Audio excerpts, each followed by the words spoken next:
All right, today we're gonna crack open the Strategist's Handbook for Negotiation. And look, these aren't just little tips for haggling over a price. Nope, these are rules designed to totally flip the script on how you approach any discussion where you want to get something done. So let's dive right in. Okay, so first things first, just think for a second. What's the one, single, most important rule of negotiation you've ever heard? Is it, be tough, or maybe always split the difference? Whatever's popping into your head right now, get ready, because the master rule from this handbook, well, I'm willing to bet it's not what you expect. You ready for this? The first and most important rule is don't negotiate. Yeah, I know, it sounds completely crazy, right? How can the number one rule of negotiation be don't do it? But just stick with me here, because this one idea, this is the key that unlocks everything else and gives you an immediate advantage. So what don't negotiate really means is you need to stop thinking like a haggler at a market and start thinking like a four-star general.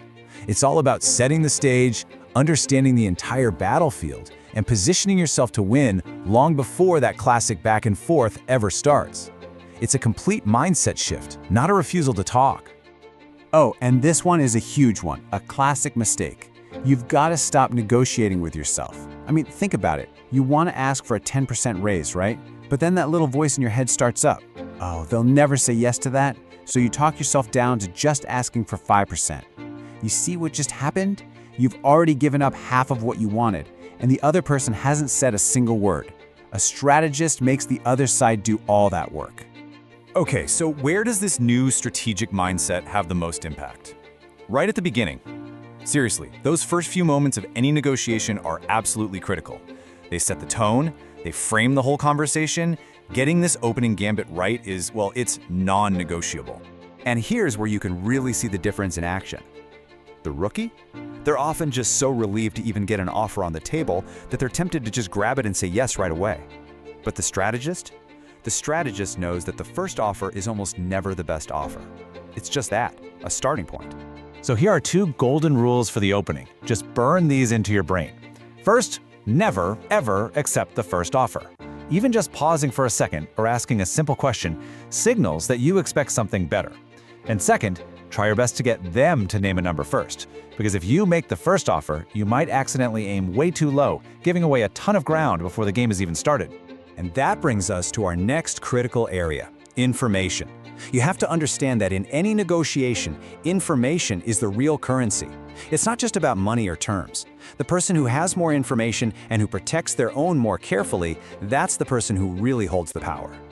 Now this is probably the most straightforward piece of advice in the whole handbook. But honestly, it's the hardest one to actually follow. Every single moment you spend listening, you are learning. You're finding out their needs, their pressures, their limits. But every moment you spend talking, you are potentially giving away your own secrets.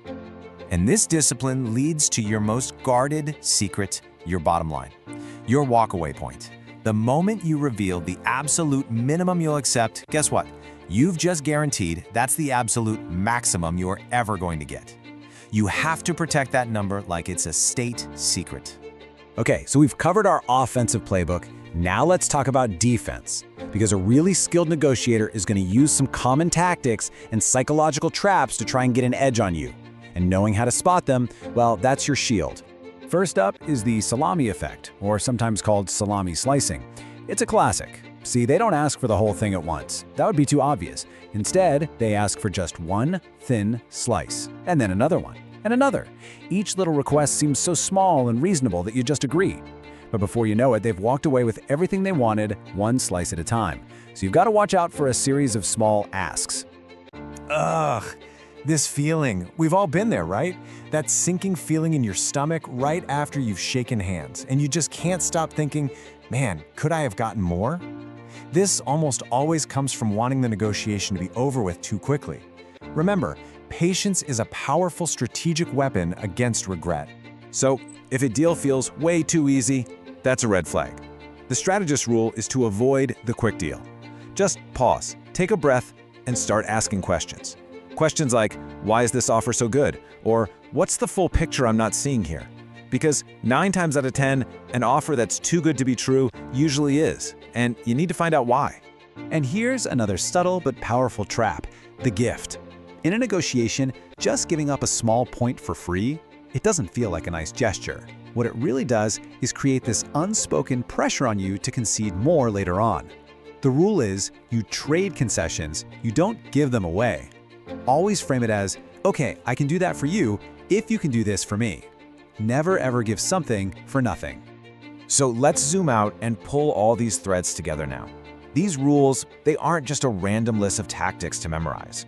They're actually the building blocks of a completely new mindset, a whole new way of approaching any situation where you and someone else have different goals. The journey we've just been on is really this. It's about moving from being a reactive haggler to becoming a proactive strategist.